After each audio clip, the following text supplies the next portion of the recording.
So Richard Vazquez with Artisan Insurance with us and giving us some updates on homeowners insurance news.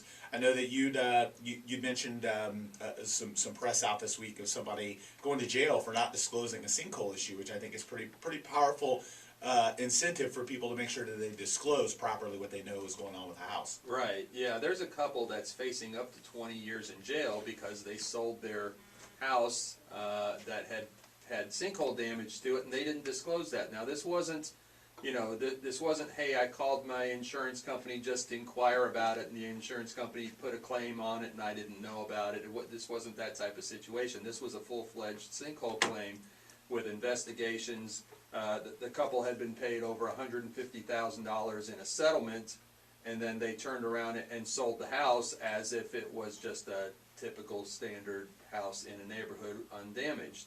And the poor lady who bought the thing can't live in it now, still facing a mortgage payment because she now owns that house, but she's living elsewhere because she's afraid to put her family and her kids in the house. Because it could crash in, like we've said. I mean, it could just go into the ground like we've seen in the house. Absolutely, yeah, like Sefner. And it's scary, but unfortunately, the lack of disclosure and the lack of documented disclosure is something that haunts us all the time in the real estate business, and not just when I say haunts us, I mean our clients, that have to disclose or maybe forget to disclose, or we represent a purchaser and they buy a property and come to find out the seller didn't disclose something. We run into it all the time. Absolutely. And I can tell you, I love the fact that they're pulling out the possibility of criminal damages for people that cheat the system like that. I mean, $150,000, and come on, you knew that it had significant sinkhole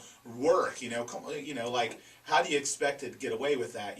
It's one thing. Like, there's times when maybe somebody forgets to disclose that they had their AC worked on a year ago, or little things like that. But I'm telling you, I don't think there's a household out there that forgets about $150,000 of sinkhole repair work. Absolutely. Now, again, like I said.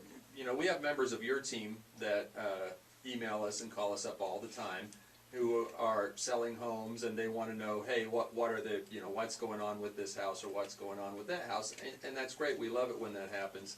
And, every now and then we'll get one where, settlement investigation pops up or something like that.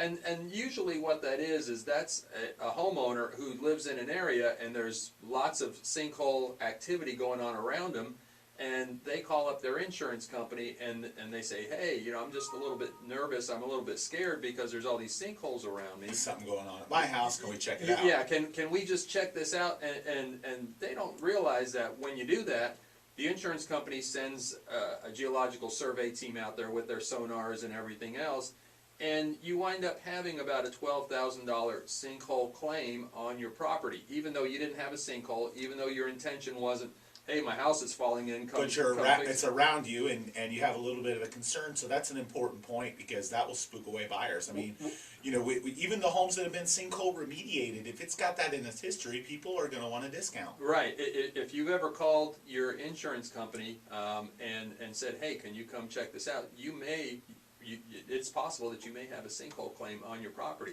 If you do, that's something that needs to be disclosed, because that could come up in future insurance claims, and it could be held against the current owner if they ever try to file another claim on that house.